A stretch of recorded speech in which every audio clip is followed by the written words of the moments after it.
दिल्ली के होटल में 21 मौतों का गुनाहगार पकड़ा गया। उसे 4 दिन की पुलिस हिरासत में भेज दिया गया है।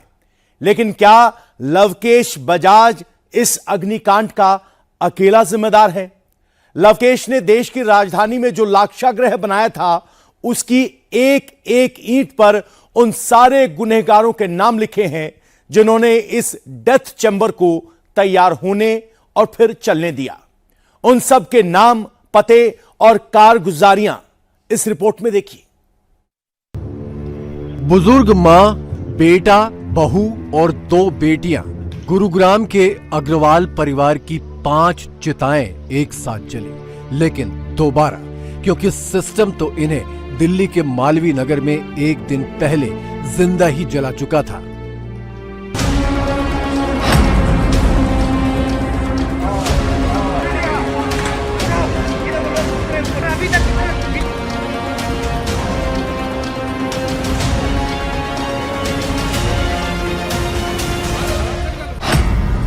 गुरुवार को डीएम ऑफिस का अमला भी पहुंच गया। दिल्ली नगर निगम की टीम जो है वो इंस्पेक्शन के लिए पहुंची हुई है। एमसीडी की टीम भी आ गई। एमसीडी के साथ साथ डीएम ऑफिस से रेवेन्यू डिपार्टमेंट की टीम आई है। छापेमारी भी शुरू हो गई। ये ग्रीन रेजिडेंसी होटल है जिसके अंदर फिलहाल ये टीम जा रही है। हम भी इस टीम के साथ होटल के अंदर जाने की कोशिश करेंगे। होटल की सील बंद खिड़कियां भी ढूंढ कर देखी जाने लगी। लेकिन 3 जून से पहले दिल्ली के ये कर्ता धर्ता किस दुनिया में थे, क्योंकि इनकी मर्जी के बगैर तो दिल्ली में एक ईंट भी इधर से उधर नहीं हो सकती। दिल्ली के फ्लोरिश स्टे होटल में 6 कमरों की जगह 29 कमरे बना लिए गए, लेकिन एमसीडी आंखें मूंदी रही। ब्रेड एंड ब्रेकफास्ट के लाइसेंस पर पूरा होटल और रेस्टोरेंट खोल लिया गया, लेकिन रेवेन्यू डिपार्टमेंट ने कभी कोई नोटिस नहीं भेजा। 5 मंजिला इमारत में फायर सेफ्टी 0 थी, लेकिन फायर डिपार्टमेंट ने कभी इंस्पेक्शन ही नहीं किया। ये सब कैसे हुआ? ऐसा नहीं है कि किसी ने नहीं देखा। दिल्ली के हौज रानी गांव में, जहां पर यह बर्निंग होटल मौजूद है, वहां के बाशिंदों ने बार बार आवाज उठाई थी। सिर्फ इस होटल के खिलाफ नहीं, बल्कि इसी इलाके में मौजूद इसी के जैसे दर्जनों होटलों के खिलाफ, जो सारे नियम कायदों को ताक पर रखकर कबूतर खानों की तरह चलाए जा रहे थे। स्थानीय लोगों ने स्थानीय पुलिस स्टेशन में शिकायत दी थी, एमसीडी को शिकायत दी थी, विधायक को भी शिकायत दी थी। पुलिस वाले आते हैं, पुलिस वालों को सबको रिपोर्टिंग है कि भाई यहाँ किस तरह के होटल चल रहे हैं। पुलिस वालों की भी मिली भगत है। हो सकता है पुलिस वाले भी ये करते हो, लेकिन मना करते हो, नहीं मानते होंगे ये होटल वाले। नहीं मानते तो सिर्फ ऐसे ही चले जाते बिना मना किए। बस ऐसे ही है, ये प्रशासन आप देख ही रहे हो। जो पुराने एसएचओ रहे हैं सबको पता, कई एसएचओ इन पीरियड में कई एसएचओ बदल गए। एसएचओ आप बोल रहे हैं, और किसे बताया गया था? तो जो प्रशासन, एमसीडी में भी लोगों ने यहाँ कंप्लेंट की है। एमसीडी को पता था।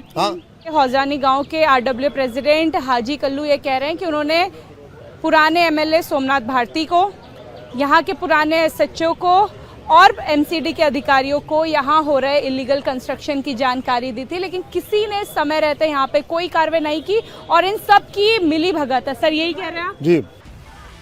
ऐसा कैसे हो सकता है कि दिल्ली नगर निगम, फायर डिपार्टमेंट, पुलिस, विधायक, सबको ऐसी जानलेवा धांधली के बारे में पता हो, लेकिन कोई कुछ ना करे? शिकायत मिलने पर हर विभाग से कोई न कोई अधिकारी कर्मचारी निरीक्षण के लिए कभी न कभी जरूर आया होगा, पूछताछ भी की होगी, कागजात भी देखे होंगे। लेकिन इस सब के बावजूद फ्लोरिश स्टे और इसके जैसे बाकी कबूतर खाने कैसे बदस्तूर चलते रहे? जवाब सिर्फ एक शब्द में है, सेटिंग। जी हां, जो काम कागजों के आधार पर नहीं हो सकता, हमारे देश में वो सेटिंग से हो जाता है। अभी आप जितने भी ये है होटल खुले हुए हैं, रेजिडेंस पूरा विलेज है, हौजरानी गांव है, इसको परमिशन किस किस ने दिया? आप जितने भी अधिकारी हैं जो भी इसमें इन्वॉल्व हैं, जिस टाइम से ये होटल बनाया उस टाइम से लेकर अभी तक, वो अरेस्ट होने चाहिए। हमारी मांग है, ये जनता की मांग है, ये हमारी। ये पुलिस के अलावा भाई साहब, पुलिस प्रशासन जितना भी है वो अरेस्ट होने चाहिए। हमने अपनी आंखों से देखा है, डेड बॉडी निकलते अपनी आंखों से उनको एम्बुलेंस में उठाया है। दिल्ली सरकार ने बेड एंड ब्रेकफास्ट स्कीम को खत्म करने का फैसला कर लिया है। 2010 की इसी स्कीम के तहत दिल्ली के मालवीय नगर का फ्लोरिश स्टे होटल चल रहा था। इस होटल को 2024 में लाइसेंस मिला था, जो 2027 तक वैध है। इसके ऑनर लवकेश बजाज जो हैं उनको हमने अरेस्ट कर लिया है। उनकी आज 4 दिन की पीसी ले ली गई है। बहुत सारे वायलेशंस किए गए हैं। जो ब्रेड एंड ब्रेकफास्ट की परमिशन है वो 6 रूम्स की तक थी, जिस 25 कमरों में ये चलाया जा रहा था। इसमें जो गैस नीचे रेस्टोरेंट चलाया जा रहा था जिसमें गैस का कोई कनेक्शन नहीं था।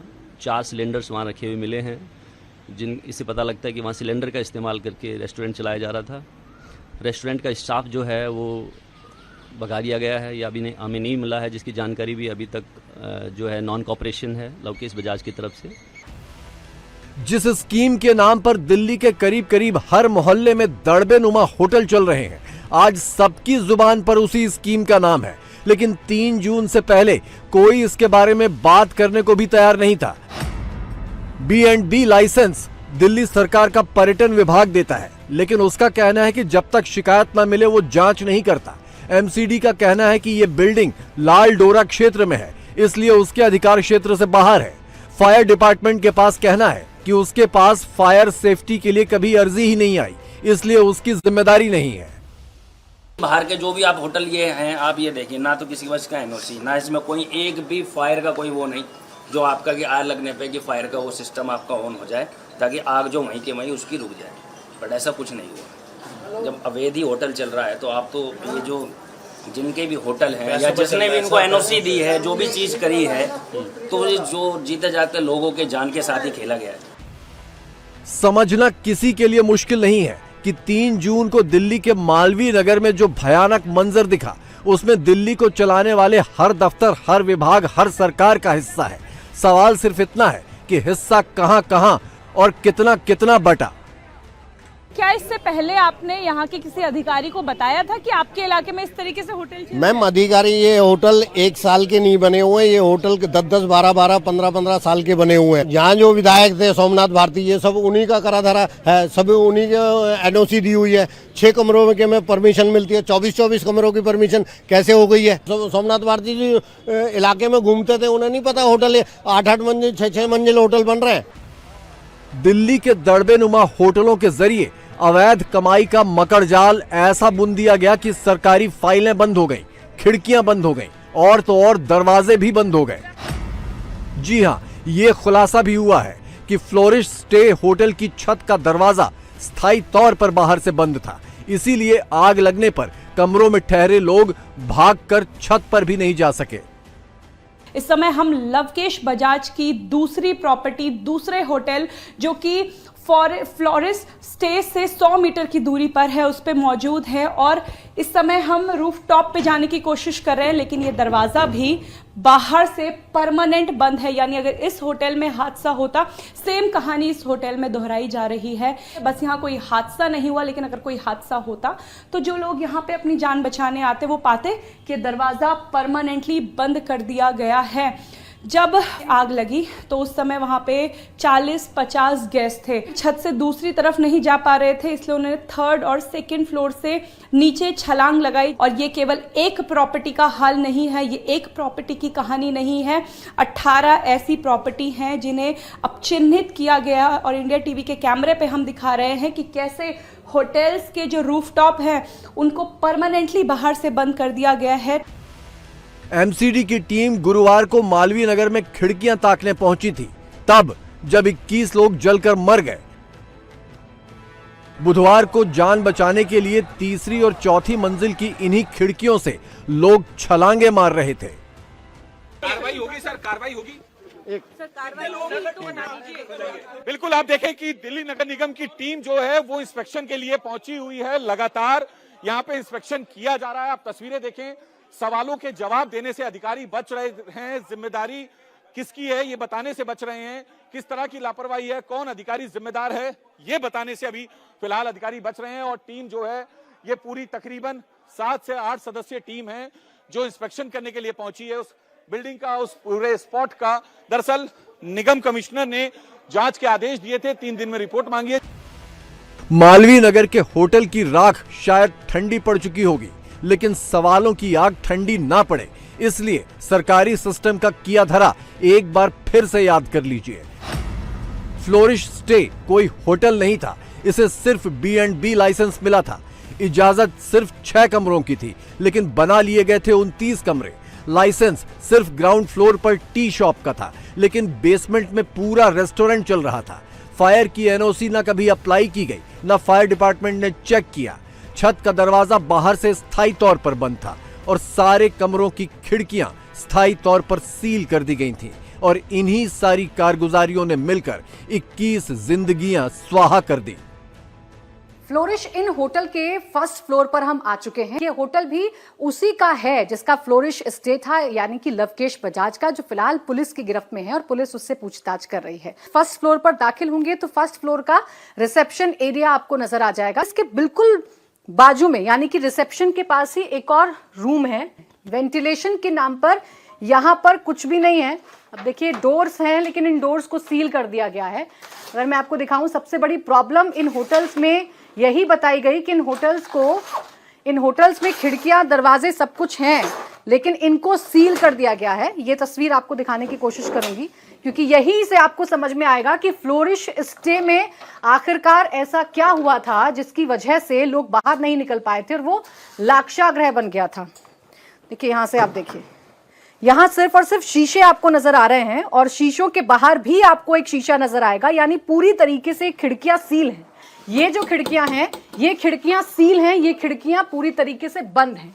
अगर यहां पर आग लगती है तो क्या होगा? लोग बाहर नहीं निकल पाएंगे। इन शीशों को तोड़ना होगा और उसके बाद ही लोग बाहर निकल सकते हैं। और यही कमी पूरे होटल्स में यहां मालवीय नगर में देखने को मिल रही है। ये तस्वीरें याद कीजिए, ज्यादा वक्त नहीं हुआ जब दिल्ली में ही तेज बारिश के बाद नाले के पानी ने बाढ़ ला दी थी। बाढ़ भी ऐसी वैसी नहीं, मुख्य सड़क, गलियां सब डूब गईं, लेकिन सबसे ज्यादा कहर टूटा था एक कोचिंग सेंटर पर।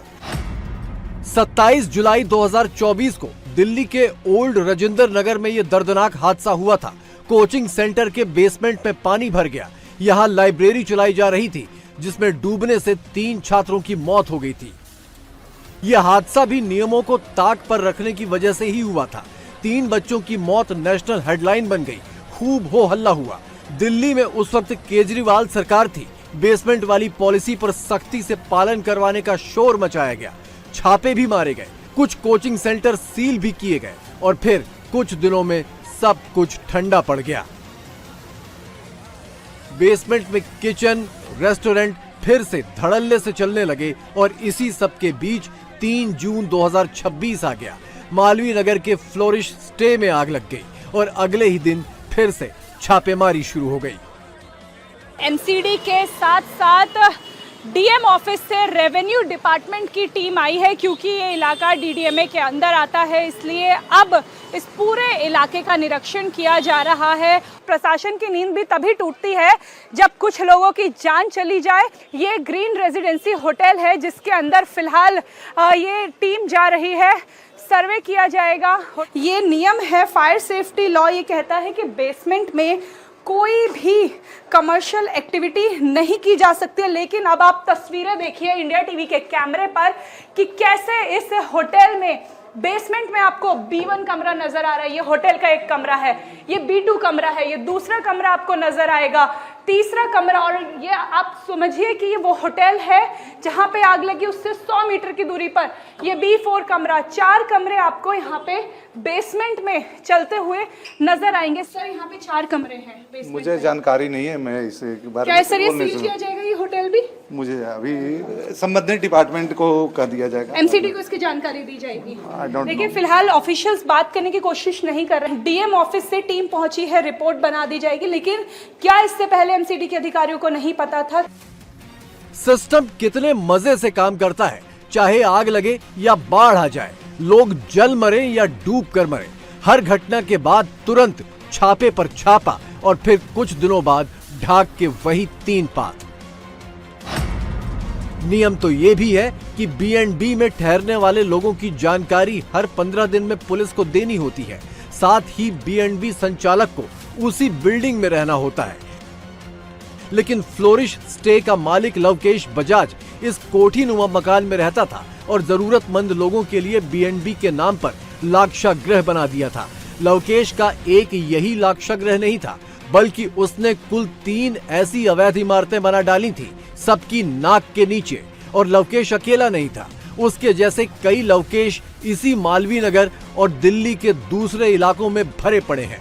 3 जून की घटना के बाद इन सब ने अपने अपने लाक्षागृहों के बोर्ड उतार लिए हैं और दरवाजों पर ताले मार दिए हैं।